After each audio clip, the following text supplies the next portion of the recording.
Hello and welcome. You're listening to Lore and Legend with your host Rick Scott, bringing you legendary tales inspired by the rich traditions of world folklore and mythology. This episode of Lore and Legend comes to you thanks to the contributions of our Patreon subscribers, Storyfolk Christy Carson, Paul Jackson and Sean Powell. Thanks to them for their generosity and their enthusiasm for our stories. If you like what you hear and you'd like to hear more, please consider joining Christy, Paul and Sean in supporting the podcast by becoming a patron. Visit our website and click Support Us for more details. Our guest on the show today is Diasy Black. Diasy is a Sheffield-based medievalist, theatre director, storyteller and folk dance teacher. She works as a lecturer at the University of Wolverhampton, where she teaches English literature and specialises in medieval religious drama, with a particular interest in concepts of time and gender. She's also one of BBC Radio 3's New Generation Thinkers. And Diasy has worked in a diverse range of roles, including freelance theatre director, academics art advisor, writer and storyteller.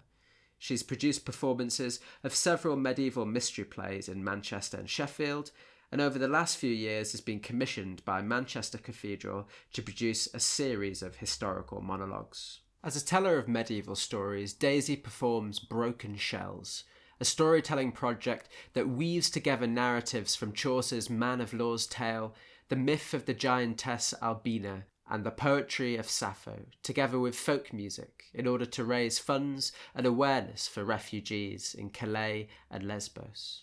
She's also produced one-woman shows on the Bayeux Tapestry, The Full Yarn, and Unruly Woman, a collection of medieval stories about women defying the restrictions placed on them by their class and gender. If that wasn't enough, Diasy also runs medieval drama and Shakespeare workshops at national folk and storytelling festivals. Now you can follow Diasy's work online and check out her upcoming shows and performances on her website at www.daisyblack.uk or by searching for her on Facebook and Twitter at Diasy E. Black. Check the episode notes and our own website for all of those links.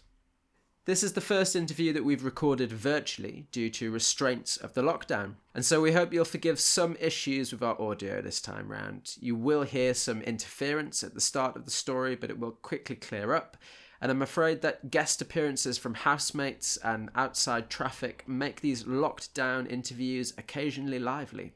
We're going to hear from Diasy about the fascinating relationship between her work as a storyteller and a medieval academic. But first, Diasy is going to share with us a comic tale from medieval France. Drawn from the genre of the French fabliau, this tale is called Sir Berengier of the Long Arse.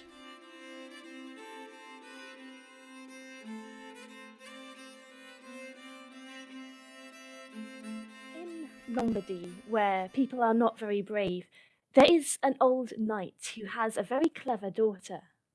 Although this old knight comes from a big line of great big heroes, he's not very bright himself and has not made a good work of his fortune. In fact, he sort of squandered it and he now owes quite a bit of money to a merchant in the town.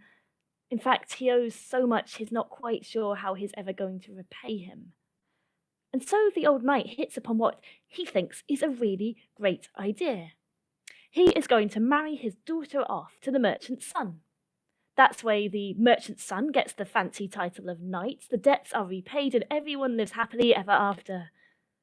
The daughter is less impressed by her dad's plan, but smart girl though she is, she can't think of a better way of solving these debts. And so the two of them stand in the church porch together and say their vows. Maiden becomes wife, lad becomes knight. This new knight loves his repose. Let's just say he likes pressing a mattress better than committing deeds of chivalry. He spent his days gorging himself on hot pies and custard tarts. His favourite pastime is to ride into town and look down his nose at everyone who used to be his friend. He never does the dishes, and he farts in bed. And after a few months of this, the bragging and the gorging and the lazing around and the farting and not doing the dishes, his wife has had enough. Husband, she says, May I remind you that my family come from a long line of chivalric heroes, all of who have committed deeds of bravery. Whereas you do nothing. You lie around the house all day and you do nothing. You're bringing shame to my family's name." When he hears this, her husband is very angry. He draws himself up to his full height and says, "You don't have so fancy an ancestor that I don't have a better one. I'll show you."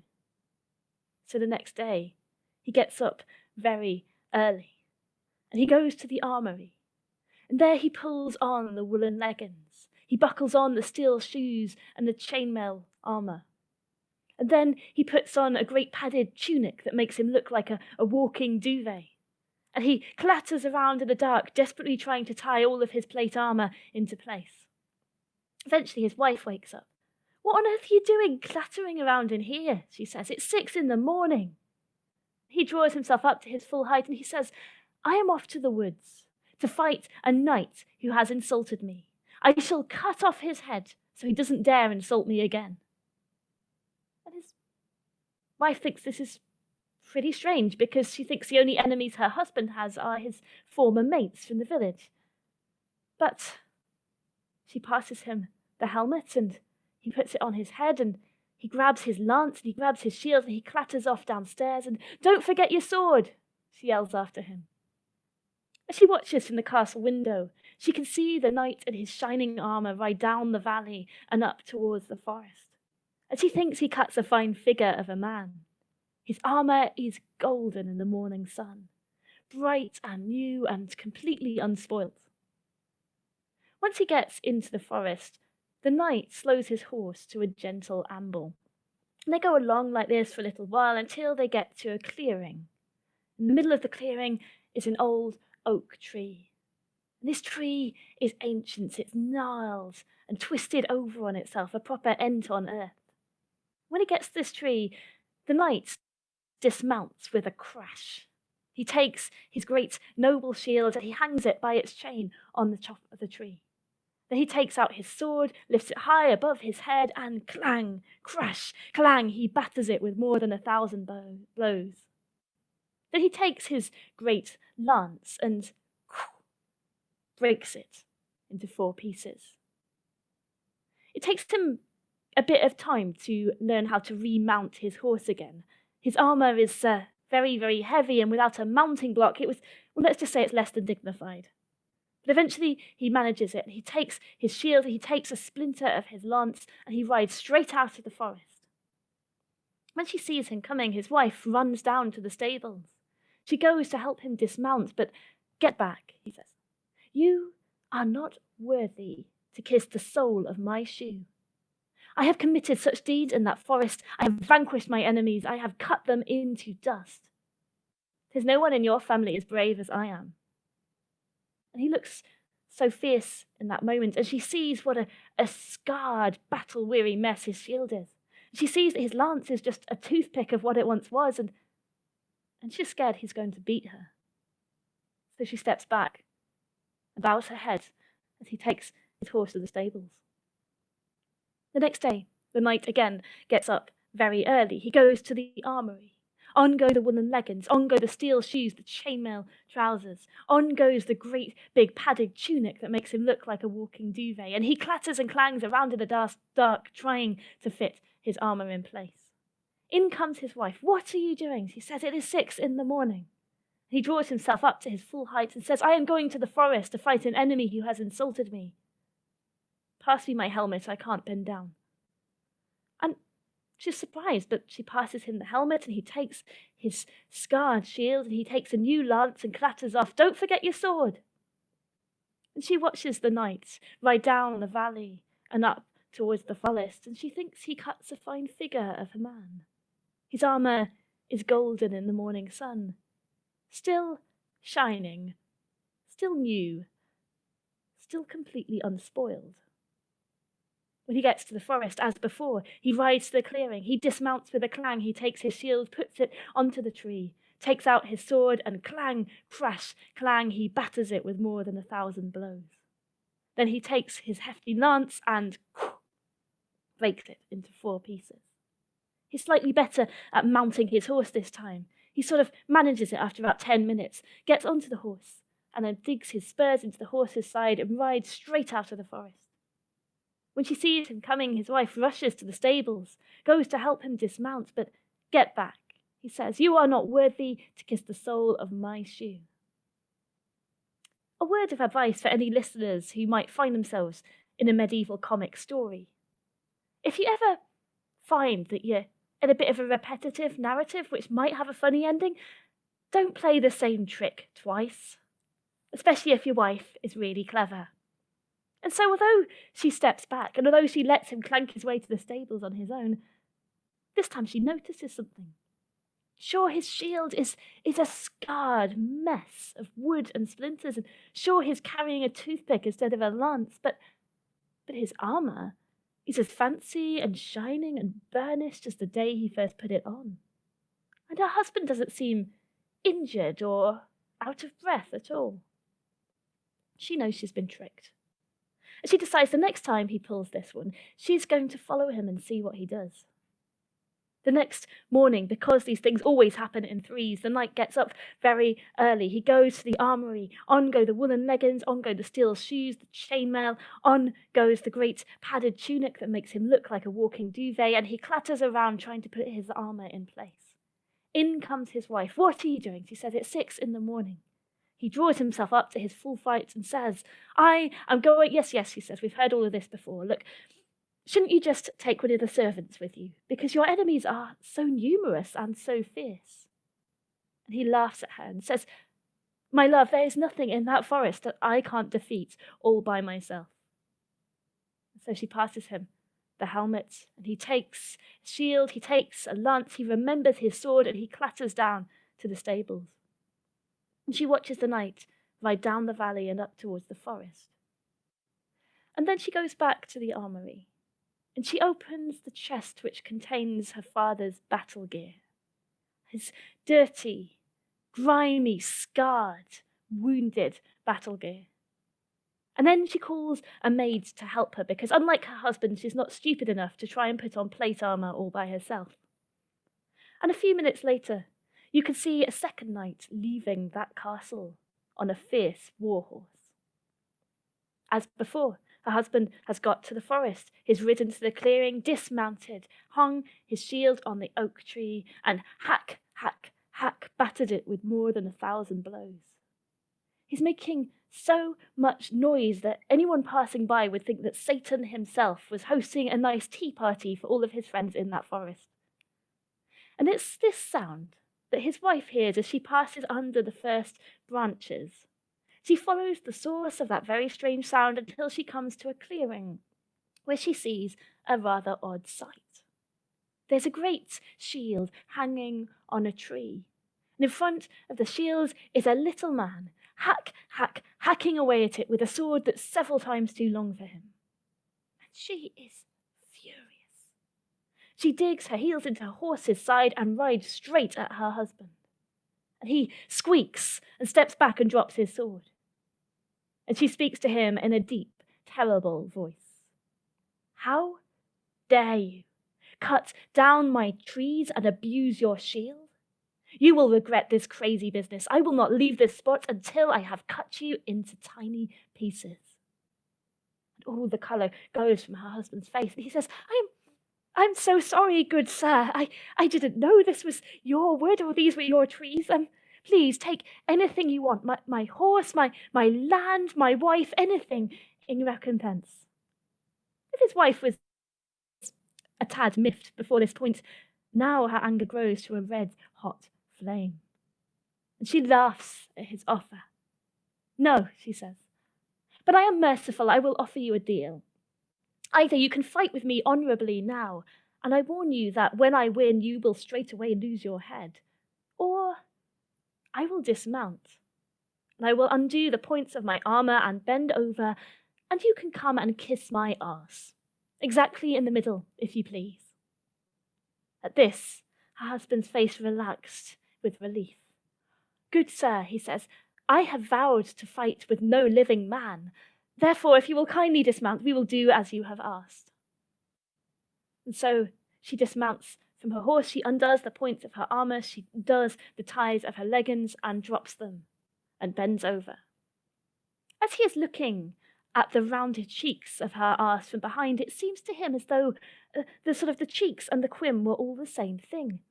And he thinks he's never seen such a long arse on a man in all of his born days. But he's not quite to question.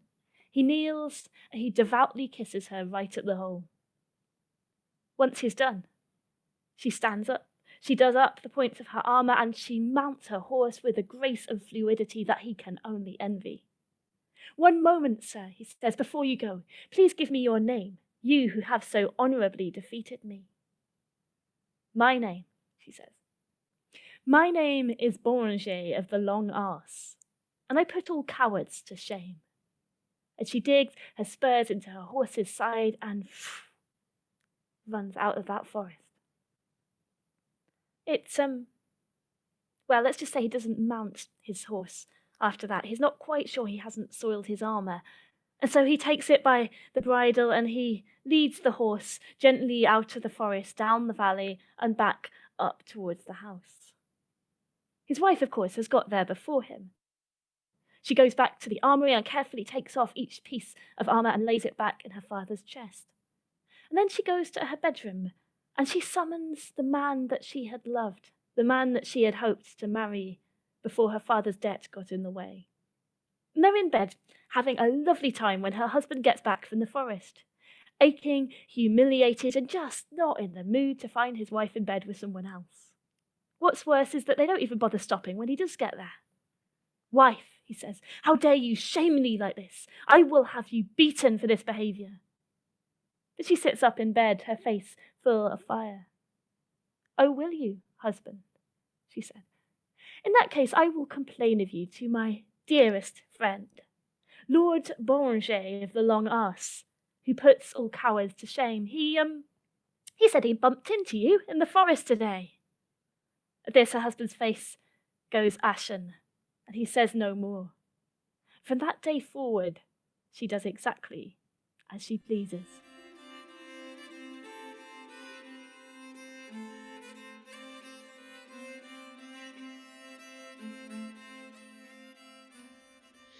Cool. Brilliant. Cool. I really love that story. It's a lot of fun, isn't it? It's so much fun. Do you want to tell us a bit about it? It's a French comic fable, isn't it? Yes, you can find versions of it online. The original one is very kind of classist, so it makes it quite clear that the reason he's terrible at being a knight is that he's of a lower class, he's never been trained to fight or anything, and he's naturally a coward. But I sort of downplayed a lot of that in their relationship because I think there's actually a lot to work with anyway with somebody who gains a little bit of status and starts throwing their weight around and looks down on all the people that they were friends with before then. Could you tell us a bit more about the sort of the French fable genre? These were very, very popular stories that come from there's an oral tradition, a troubadour tradition. They're in very easy rhyme schemes, so they're quite easy to remember, pass on, and they appear in lots of different manuscripts, French and English ones as well. There's quite a trade in stories between the countries. And our equivalent, of course, would be Chaucer's stories, his collected stories. We have a few English fables as well. So Dame Sirith is one where an old woman tricks another woman by getting her dog to cry in front of her and pretending that this is a dog that's been turned into a daughter that's been turned into a dog by a unscrupulous clerk. So we have quite a lot of these traditions, and there are animal fables. You may have heard of the Reynard the Fox series, and they usually involve people playing let's say bodily tricks on each other to get food or to get sex or just to humiliate somebody. And this one is very much a sexual humiliation here. What kind of context were these stories told in? They are, interestingly, the versions we have that have survived, very aristocratic classes. So early on, a lot of scholars thought, these were lower class stories, these are really rude and grounded. But because so many of them are mocking the lower classes, and the ones we've got that survive because someone wrote them down in very expensive manuscripts. Vellum is not a cheap thing to produce when you're trying to copy out stories. Actually, it seems that they were kind of traded amongst the upper classes as gifts, as ways of entertaining each other. So, bawdy, rude humour being passed amongst knights and things. You can easily see how Yes, that would have happened. and that's what I love about the Middle Ages as well. My students are always sort of really surprised when I teach them, say, plays where religious subjects are mocked, or kind of social classes are mocked, the upper classes are mocked, and really I point out, well, if you go into any Norman church in England, you will see, okay, all of the religious imagery, but you've also got gargoyles, you've got arses, you've got all sorts of rude things going on in the margins, and these two are seen very much as one feeding the other, as two sides of a story. Was this connected to sort of the troubadour tradition? With these manuscripts that were meant for or recorded from performance, do you think? I think it's quite likely with certainly a lot of the fablio that are very structured. They look as though they're made to be sung, or certainly made to be recited in quite a memorable way, because if you've got quite a strict rhyme scheme like that, it really helps you remember it, but it makes it quite simple for fitting to lyrics. So yes, it's very likely that these are sung performances. And we have some really great bawdy folk songs now as well, which do the same thing. So one I use in my Unruly Woman show, which this story comes from too, is the Lonely Widow song, which is about a woman who makes a pact with the devil that if he can satisfy her in bed, then she will go to hell with him. It doesn't go so well for old Nick. I know the one you mean. I love that song, actually. It's very tuneful as well as being funny. Yeah. As both an academic and a storyteller, Diasy is working in an exciting creative space where the two disciplines directly inform and fuel each other. I started out by asking Diasy about her role as a lecturer at Wolverhampton University. Yes, I teach, well, all sorts of English literature, but medieval is my specialism. I did my degree in medieval drama, so mystery plays and the like, and very much looking at what comedy tells us about anxieties about those stories. So when Noah and Mrs. Noah have a huge fist fight on the Ark in some of these plays, what are they actually arguing about? And a lot of it comes from Noah being, oh, brave new world, we've swept away all of the sin and we can start again. And she's like, yo, what about our cousins and my friends and the midwives who brought your sons into the world? So she's much more of a human figure in those stories.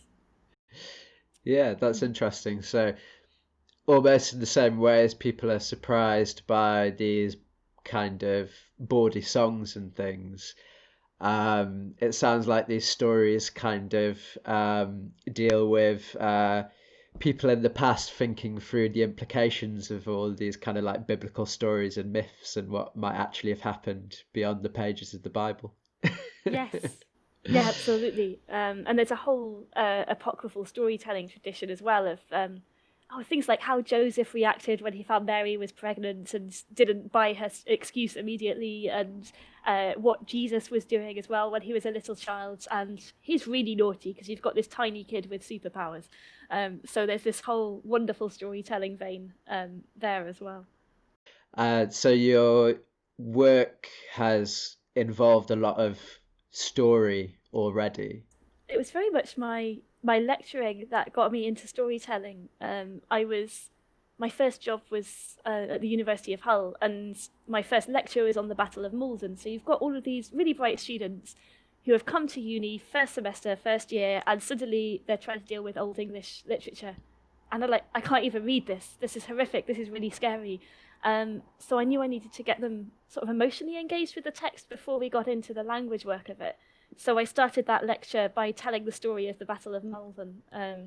And I told about how the two armies are lined up either side of the sandbank, and the hawk flying above, looking down at its former owner, knowing that the owner is not going to survive the battle.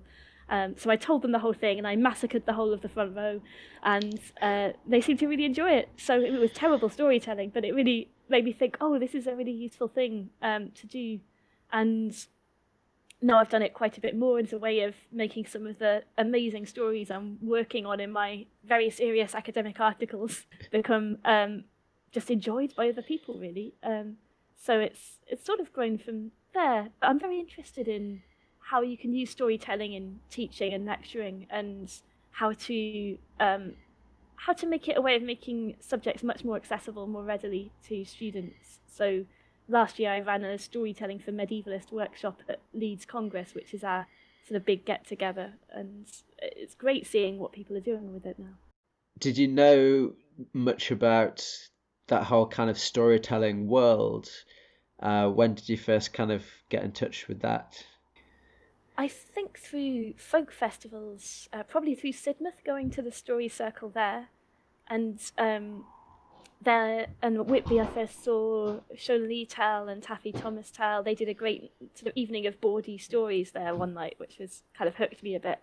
And I'm just like a little kid watching this, because until then I hadn't seen much storytelling since I was quite small. But I will go and I will watch Taffy, and I will sit in the front row with my mouth open, and I will believe everything that man says. And it's just magical, isn't it? I think I met you first at a storytelling festival, didn't I? I was running a mask workshop there with Mr. Fox, who are sort of performance dance group. And so I ran something on masks and storytelling. So that was the first time I'd been at a festival at the Edge. And it was such a wonderful weekend. Just listened to more stories in that weekend than I had ever heard in my life. So that got a lot of things started. And I think after that I started coming to Sheffield Story Forge and having a go and trying to be brave and seeing how this worked. Yeah, it's a really useful place, isn't it? Like local clubs to cut your teeth on performance storytelling.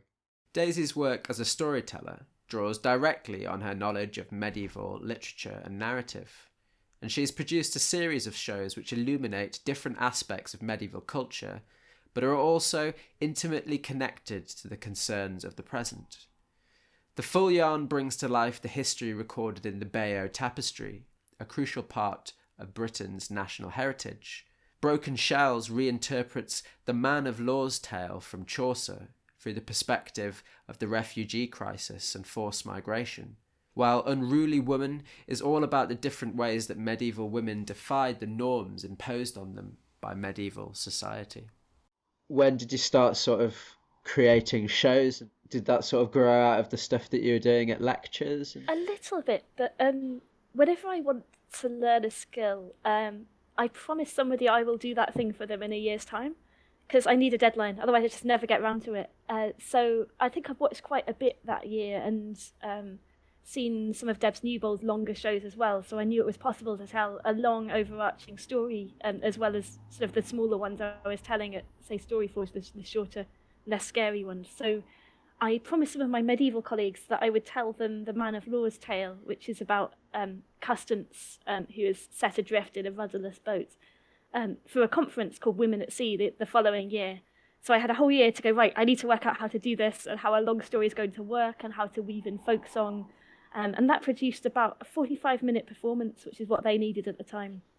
And it went down really well, even though I was probably really rubbish at the time, because it was sort of the first time I'd done it. But they really enjoyed it, and I developed that a lot and turned that into Broken Shells, which was my first long performance, which, as I say, mixes folk song, it mixes storytelling, and it's quite an epic story of her travels. So yeah, it was really by just jumping in there and having a go with a very forgiving audience, and it was okay. I asked Daisy about how her role as a storyteller fitted together with her academic work. Do they naturally complement each other, or are they very different roles? Yeah, it started very much as an adjunct, as this is another tool in my box of skills. But now my university are basing one of their impact case studies on a lot of the data I've gathered through storytelling, so that's quite good that I can use this other hobby I have to do something for them as well, which is good, because they're always looking for ways in which they can make their research accessible, so it's not just bouncing around in our ivory tower. It's something that everyone can enjoy. And I'm quite lucky because my subject is naturally quite interesting. People are just fascinated by the Middle Ages and really interested in a lot of these crazy stories, and also the storytelling has made it like it's a very simple and easy way to get that across. So that's been good, and I love telling stories for medievalists, because they get like all the stupid jokes I mainly put in there to amuse myself. So all of the sarcasm about gender roles in the Middle Ages. And of course, I go to lots of conferences as well, so quite often I can use the research those academics have done to underpin my next telling of a story, and that always goes down quite well as well, because it shows how things in... I do a lot of gender and feminist medieval studies, and that's quite a gift to crack open some of these stories, especially where you've got, as you were saying earlier, these assumptions that it is noble for a knight to languish after a married woman, or someone who's just not interested. And it starts you looking at these courtly love stories as orchestrated campaigns of sexual harassment, which is what they are, but, but it gives you these different ways of telling and looking at things.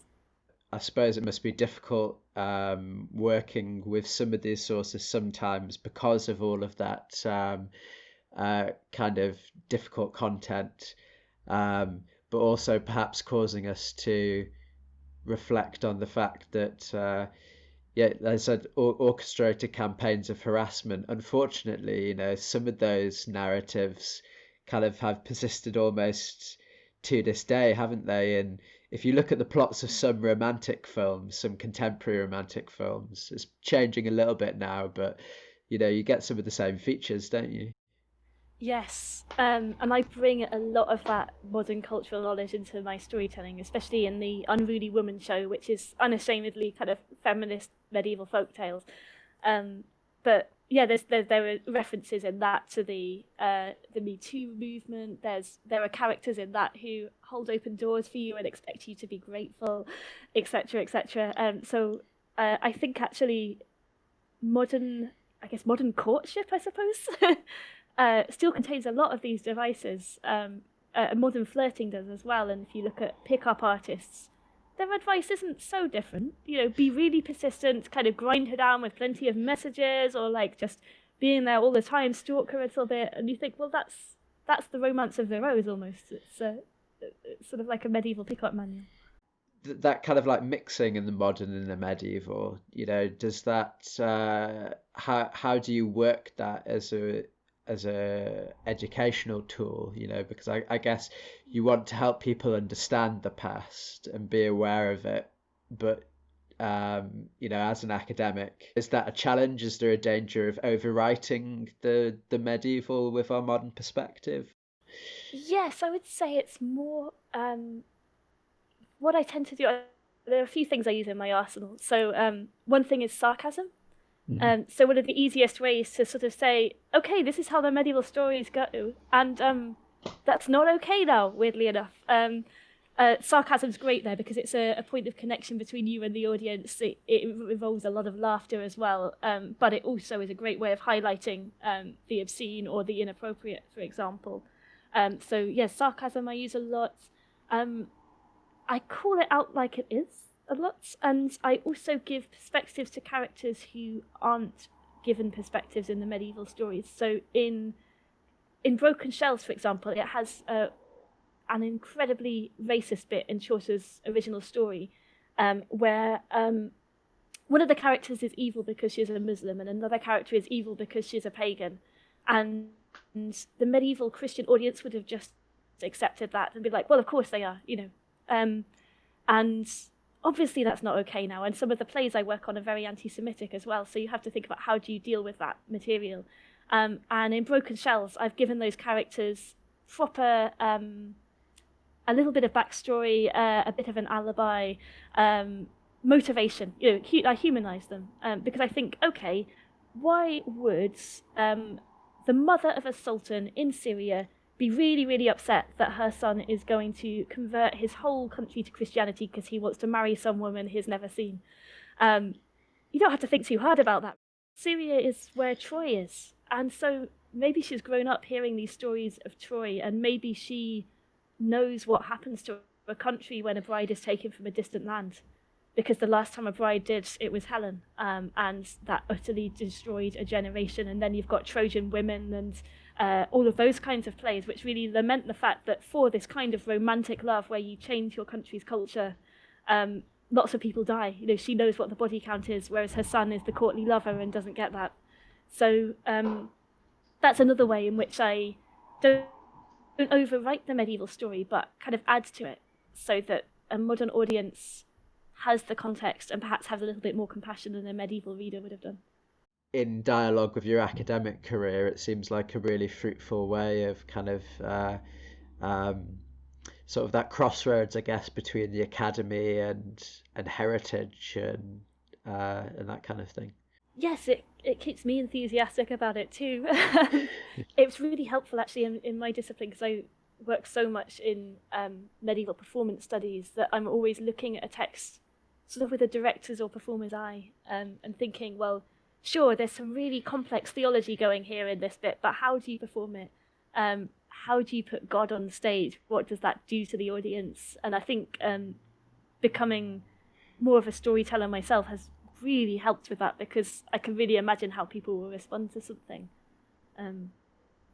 Before I got into storytelling, I did a lot of theatre making, but mainly as a director. The idea of acting I wasn't very good at it, but somehow with storytelling, where you're not embodying everything, but you're sharing something, you're sharing a story is less intimidating, and I'm really enjoying getting a chance to do that. So do you think that more academics could do with learning the sort of the skills of storytelling? I think some of the best academics are already storytellers. They just don't know it. If you think back, or teachers generally, the best teachers I can think of were the ones who told stories in their classes, and maybe it wasn't as a performance, but it was really great, and I still remember those stories. So that's really great teaching. So I think we're always telling stories in our writing, in our lectures, even in our research case studies. We're still telling these stories. So it's just making people realize what skills they've already got, and how actually perhaps then more people are interested in them than we think, I think is the main thing. And there are some storytellers and academics specifically working on this. So Tim Rouse, I know, does work with Sheffield University PhD students and gets them to tell their research as a story, which is a wonderful skill to tell somebody. So this work is definitely happening, and there's a medieval storytelling project as well up in Scotland. Cleo runs that. So it's definitely happening, and I think that's great because it makes more people aware of storytelling as a genre as well. I've had a lot of colleagues who've come to see me tell stories, and they've been like, "That is amazing, how do you do this?" I'm like, you do realise you live in Swansea and you have a really good story circle there, and then they go to that and they're like, oh my goodness, this is a thing. So I think it's really mutually beneficial for both communities. One of Daisy's most recent projects has a special resonance and importance in the present. Over the course of 2 weeks in April this year, 2020, Daisy organised the Modern Decameron Online Storytelling Festival. Originally, the Decameron was a collection of Italian folk tales collected and written down by the Italian writer Boccaccio, and the framing tale for that collection is about a group of young men and women who have to flee from their city of Florence because of the encroaching Black Death. With an obvious parallel to the present moment, Daisy decided to organise a modern Decameron storytelling festival. With around 80 plus storytellers all pitching in to contribute, it really seems to have spoken to the needs of the moment. I asked Daisy about her inspiration for the project and what we could learn about using new digital tools and technologies as a vehicle for performance and traditional storytelling. Sure.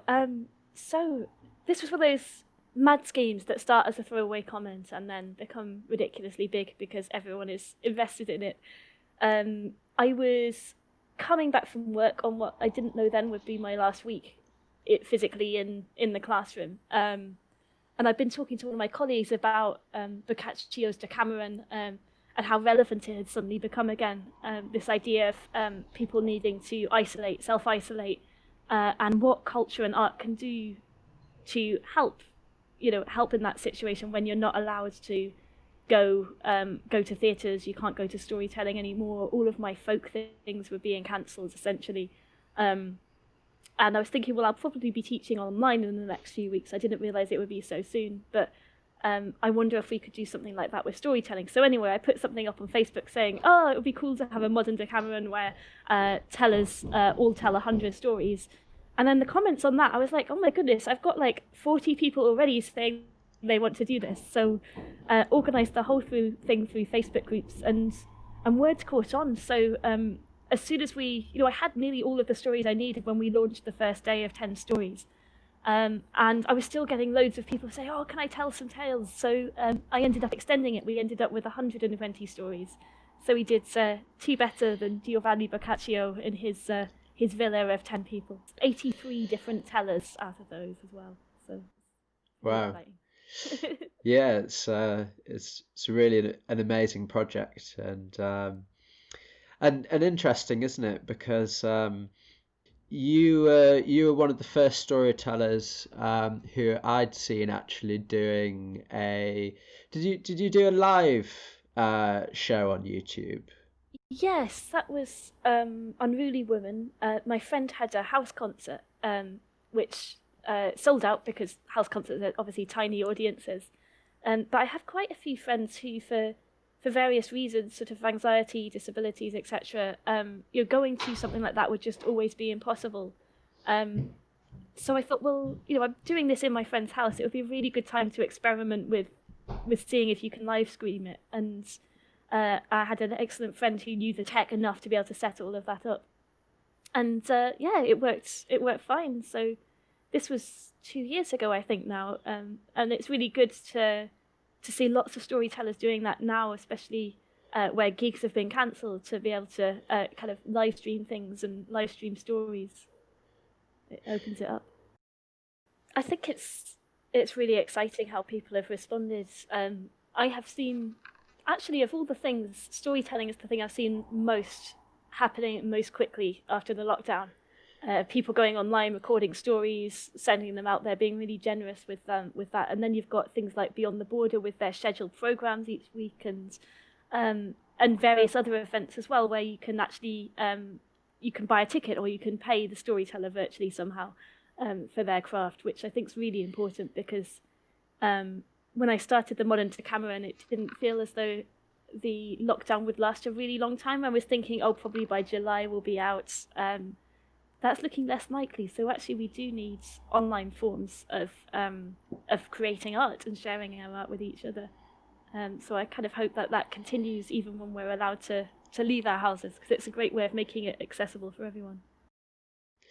Yeah, and I think it also seems to me like there's an important thing about. So the thing with storytelling is often that kind of like personal engagement, isn't it? That face to face.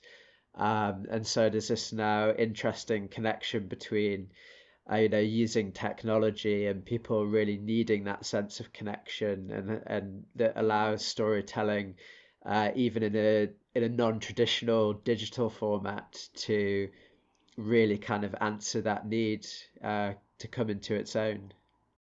Yes, and one of the things that happened last year, actually, when Festival at the Edge didn't sort of run in a physical form, was that they did virtual Fate, where they released lots of stories online during the weekend that would have been that festival, and they did some really great things with that. And I was very grateful that some of the participants in that gave me a lot of advice to give the storytellers about just good camera technique, where to look when you're telling the stories, what things work, what don't. I mean, I find it really hard because I'm quite a physical storyteller. I use a lot of my drama training. I'm not really over the top, but I do like embodying characters a lot. And I can't do that. I can't be gesturing all the time when you're talking to a camera, because your frame is tiny and that doesn't work. So there's quite a lot, I think, that we're learning as we're going along. But I've seen some stunning performances in the last week of tellers who have been experimenting with different things, but just come across as really, really warm. I guess we're learning to be TV artists, aren't we, rather than in-person live performance artists, and that's quite a shift to get your head around. Yes, yeah. No, it's really interesting. It'll be fascinating to see where it goes.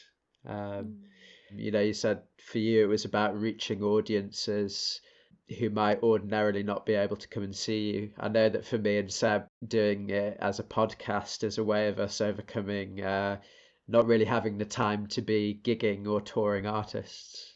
Yeah. That's true, actually. The accessibility works on both sides, don't they? Both for the audiences, but also the performers. And the lovely thing about podcasts is that they sort of defy time a little bit. You know, you can record, as long as you've recorded the thing, you can listen to it whenever, and someone can access that performance whenever as well. So it's it's a really great thing like that.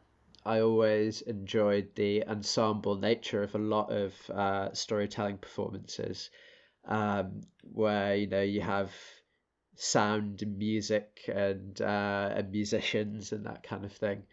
That's great, but if you're inspired by that, then if you're not an artist who has a lot of contact or the ability to kind of bring that all together, then the podcast format through kind of online audio resources and licensing various artists and things kind of allows us to do a bit of that kind of thing more easily. I think it's really important as well. I mean, like all kind of folk art circles, I think storytelling can be a little bit localized in that you'll go and see loads of tellers at a festival when you're all displaced, but most of the time you go to your local clubs and you might never hear of someone who's excellent because they're, in Cornwall or somewhere sort of that's not in your area. Whereas one of the comments I had on the online Decameron was like, this is a great resource just to show me how many tellers there are out there and how many good people there are, and maybe we could get more people visiting our clubs. So I sort of hope it widens awareness a little bit and introduces us to tellers that perhaps we hadn't heard of before. And your podcast absolutely does the same thing. It's a really great way to hear people whose stories, if you're not in that club on that night, you'll never hear. I think just folk culture in general. One of the things that I really enjoy about hearing you tell is that you're aware of all of these amazing stories that simply a lot of us don't know exist. For a lot of people, that's true of the folk world in general as well.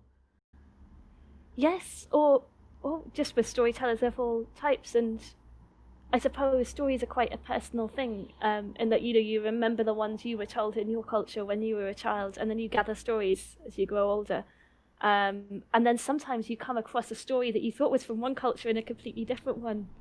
So we had a couple of different tellings in the modern Decameron of the peasant doctor, or rather the doctor who cures people by convincing them that maybe they're not quite as ill as they thought they were. And those two tellings were really different. And I've read that one of those in an Arabic text, and I have read one of those in an Italian text. And they're really good evidence for lots of cultural communication and stories being shared. But it's sort of like bumping into an old friend in a foreign country and you weren't expecting to find them. So that's one of the lovely things about telling. And some stories I just think, wow, I have never heard that. That is amazing. To finish up, I asked Daisy about what the future holds, what other kinds of storytelling projects she was looking to bring to life. There are lots of sort of hypothetical shows I would love to do one day. I've just launched Mappa Mundi, which is based on the medieval map. So I would like to tell that in Hereford Cathedral in front of their medieval Mappa Mundi. I'd like to tell my biotapestry show in front of the biotapestry. Hopefully that will happen if lockdown finishes when the tapestry is visiting.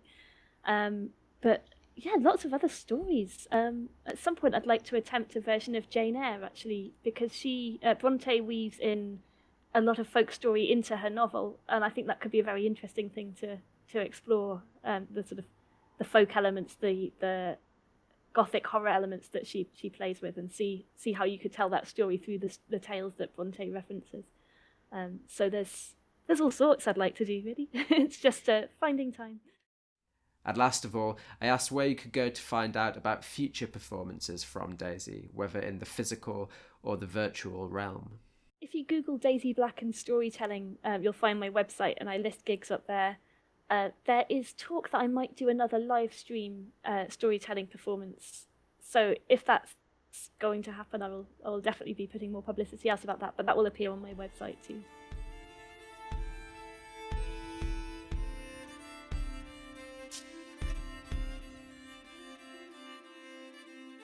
You've been listening to Sir Berengier of the Long Arse, a guest episode of Lore and Legend with medievalist Daisy Black. Once again, if you'd like to find out more about Daisy's work or attend one of her future gigs or storytelling sessions, you can find her at www.daisyblack.uk. The Lore and Legend theme music in this episode was performed by Robert Bentel.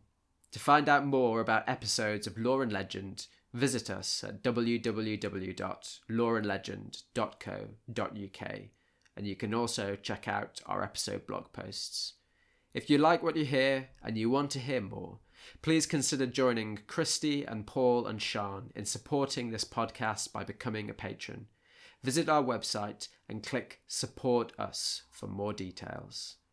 Thanks again for listening, and stay safe out there, story folk.